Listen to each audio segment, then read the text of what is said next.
So you've bought yourself a bike with hydraulic brakes because they are so much sharper than cable brakes, and then this happens. All the pressure's gone.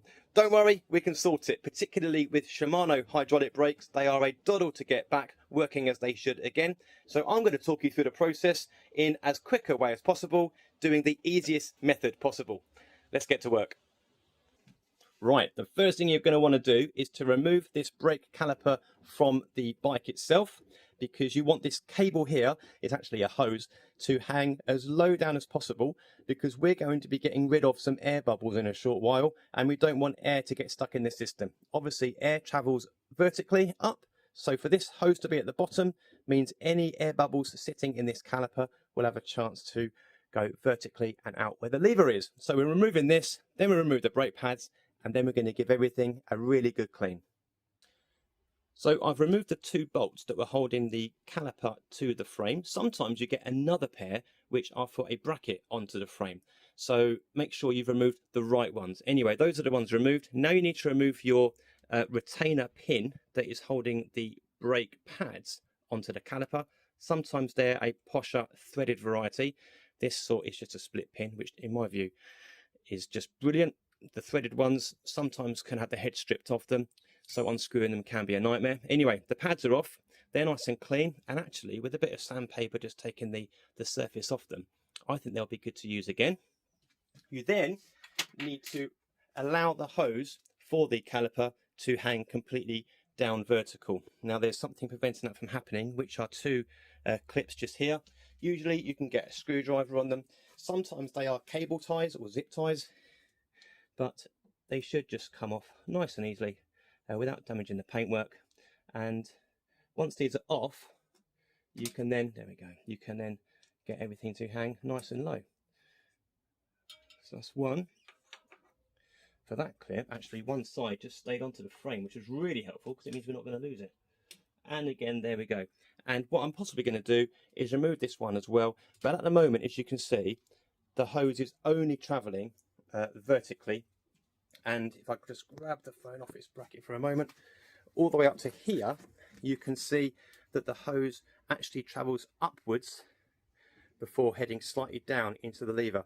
So we might have an issue with trap bubbles around here in a short while, but we'll sort that out at the end. That's not a big disaster right now. So your caliper is where it should be. You now need to remove the bracket holding the lever just here, and get that in focus so that the lever can be sat horizontally. And once we've done that, we need to give everything a good clean. I like to use isopropyl alcohol, a dilute mixture in a spray bottle. It cleans everything, but it evaporates without leaving any grease or residue behind, which is exactly what we want. We don't want any contaminants, particularly near the brake pad end. So yeah, we're going to give this a good clean, and we're going to give the caliper a good clean, and then we can get to work. The beautiful thing about isopropyl alcohol is if you do overspray and it goes onto other parts, there is not going to be the slightest issue. Honestly, this stuff evaporates really well. It pretty much eats up mineral oil, which is great because in this case, that is the brake fluid we're going to be putting into this system. Most bike systems, hydraulic brake systems, now use mineral oil, but there are still some that favour DOT 5.1, which is what you'd find in cars today. It's a really corrosive, horrible product. So mineral oil is far better. Yet still though, nobody has invented brake pads that are resistant to mineral oil. So if you get any mineral oil on the brake pads themselves, once you've done all that work, you'll have horrible, squeaky brakes. So to mitigate that, we're going to keep the brake pads well out of the way until everything is done, and until everything is cleaned again, and until the mineral oil is safely back in the cupboard. To that end as well, I'm going to give these discs a good clean as well, because again, once you've done all that work, if these are grubby, and grubby I mean not just dirt but even grease off your fingers, if these are grubby, then as soon as you brake, the brake pads are going to pick up all the gunk that's on here. It sounds really over the top, I know, but once you've had squeaky brakes, you will relate and you will understand the pain that many of people go through. So now I've cleaned the calipers, I'm going to give this a good clean, and then I'm going to clean around the lever as well. Once you've removed your brake pads, make sure you put a brake block in between your pistons. If it doesn't fit in, It's either the wrong size or you haven't put your pistons back in yet. And just to make sure it doesn't pop back out, you can use the pin that was used to hold your brakes in the first place. Okay, everything is now nice and clean. I'm not going to say squeaky clean because we really don't want squeaks. This is a 5mm bolt holding my lever in place, Allen key or hex wrench. What you need to do is loosen it enough that you can move the lever around and then make the lever as horizontal as it can be, because what we're going to do next is remove this bolt here. Don't get them mixed up with the other two, which are of the same size. This one has a different look to it, and this is going to be the opening to the reservoir. In here is the brake fluid reservoir. You'd have exactly the same system in a car, and so in here is the excess of fluid, so that when you brake, then more fluid can be pushed through the system. This needs to be topped up, obviously, but when we start to flush the system through, we need to have somewhere for the old fluid to be flushed out and for the new fluid to take its place, and that's where this comes into play. So it's important things are horizontal, and what we're going to do now is put a funnel, once we've removed this, in its place, fill this with mineral oil, and then that will be our receptacle with which to flush and refill the system. Sometimes these bolts can be in really tightly. They shouldn't be. They're literally just meant to be nipped up. But if the previous owner was a bit overzealous, or the previous mechanic, then you need to make sure you don't strip the heads. Sometimes they are actually a Torx or star bit, but for this it was another hex or Allen key. And if you see here, there is a small O-ring. Do not lose that. What you need to do, I'll do it off camera so I don't drop it, is pop the O-ring back onto the threads of the bolt here, and then that can be put back in when the service is done. Now it's time to pop in the funnel, which will have the same thread size as the reservoir bolt you just removed. And then I'm going to put some fluid in there, but first of all I'm going to block the system, airlock the system. Sometimes you have a plunger that goes in here, but this one has got a very clever system to shut off the supply. We want to be almost paranoid of letting air in the system now, guys, so this is where the system itself locks off any potential for air to get in as much as possible. Mineral oil goes in. We don't have to put an awful lot, but just enough that there's no risk of the reservoir, remember this part down here, running dry. So that's going to prevent that issue. What we're now going to do is go down to the caliper end with a syringe filled with mineral oil, and we're going to push the fluid through from the caliper end all the way through. So this level is going to rise up and the old stuff is going to get pushed through, so there will only be new stuff left in. So this pink bit here, this fresh fluid, that's going to be wastage, unfortunately, but we're going to get more pink and naff stuff in between, sandwiched between the two, coming through in a moment. A confession time for me. This is my least favourite system, because rather than just having a bolt you can remove, in which you can screw a similar system to the funnel at the reservoir end, something that's threaded, instead you have to undo this bolt a small amount, which then allows access via this nipple here. Only problem with that is that you could very easily introduce air bubbles into the system, but it is what it is. So anyway, we're going to chuck the hose onto here. I'm going to do this with spare hands, so I'll stop the camera in a moment. You've got to make sure though that air bubbles don't go in at the same time, but we've also got to remove that and do things really with a third hand. So I'm going to do this off camera and get everything in place, and then I'm going to start driving things through with the syringe, and we're going to see the fluid come out the other end. So onto here, once this air bubble has gone, and then unscrewing that to squeeze the fluid through. Now I haven't got the luxury of an assistant, but you can see the plunger for the syringe is slowly heading down. I've undone this bolt a small amount. The fluid is going in. It's not squeezing out the sides, so we know it's definitely going in. And this is going to be going all the way through and coming out the other side. With my head turning from time to time, I'm looking at the funnel end, and I wish I had a second camera and an assistant to show you, but the level in the funnel is going right up at the moment. So that means fluid is going through the system, and it was quite black, horrible stuff coming out. Now it's nice and pink that's coming out. You're going to have to take my word for it. And before air goes into the system, we're going to lock this off here. Let's lock that off as much as we can. There we go. Now this is going to spit a little bit as we take this off. There we go. I'm going to lay this down here. And that should be done. Live video. If I take you up to here, you can see that it's absolutely on the limit. But going in, it's a relatively clean system actually. It looked dirtier than that as I first looked at it. And because I've locked the system now, if I was to brake, it should now be stiff. But what I'm going to do is going to suck some out of this first, because it really is at the limit, and I'd hate for it to all drip down over the bike and over the workshop floor. Okay, so moment of truth. Let's see how we go. Well, look, the pressure's back up. And if we just pop in here, you might have seen my brake burping video in the past.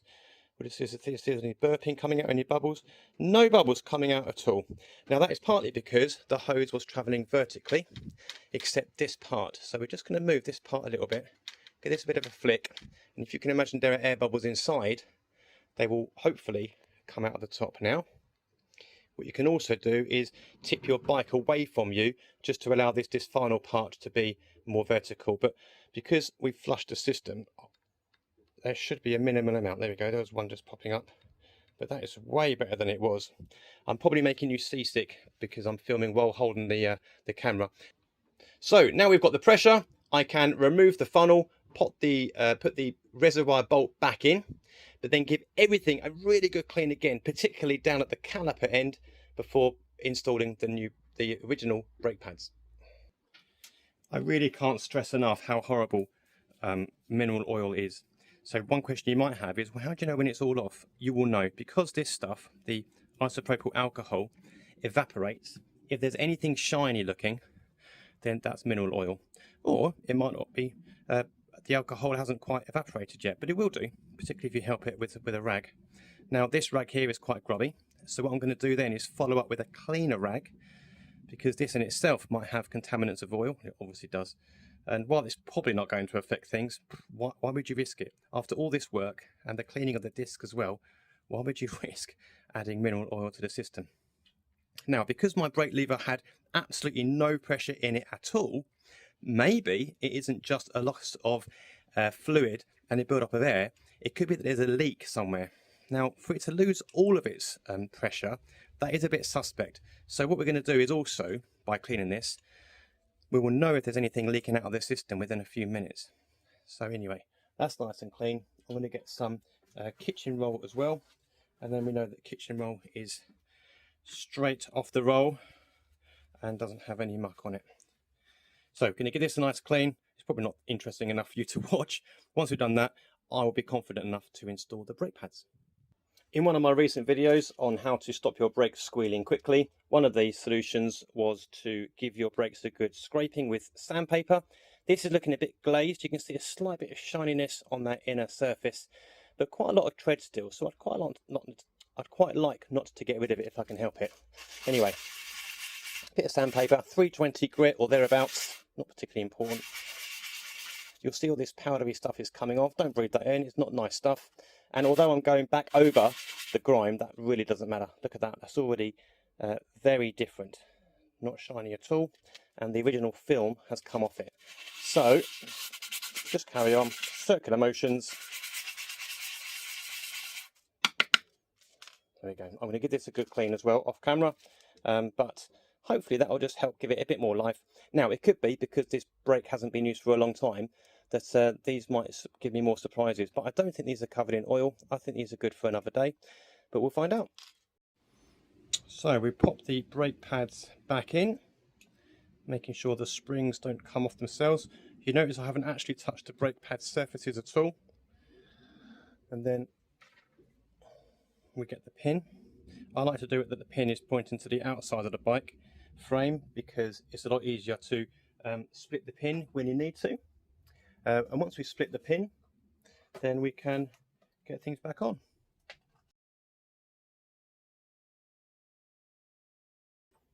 The pliers are in my back pocket. Okay, that's that done. We need to make sure now that we are going to pop the caliper the right side of the frame to make sure that the cable goes in correctly. This is the right way for me. So this slides over like this. Remember, we have cleaned the brake discs now. There should be enough movement for the brake pads to fit over. That should be the thickness, there we go, that it was before. Now we can get our 2 caliper bolts, and we're not going to tighten them completely. We're just going to do enough to get them into place.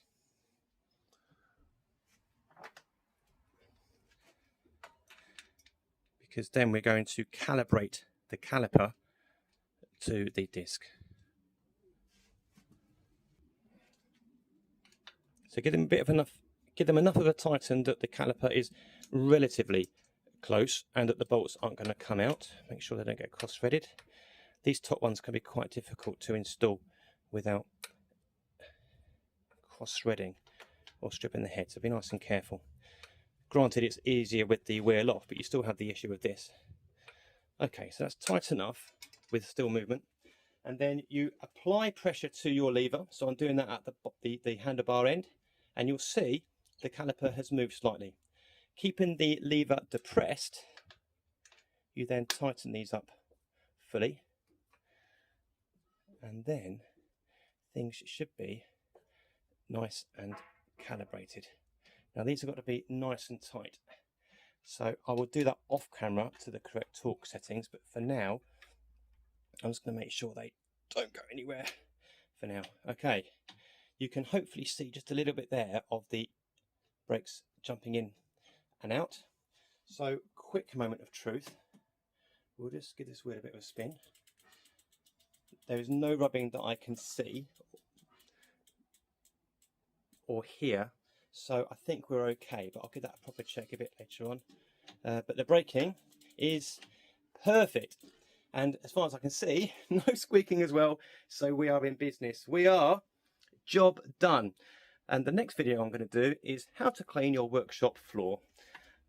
Hypocrite warning. Okay guys, that's about it. I think I'll just go through the basics again. Clean everything before you start.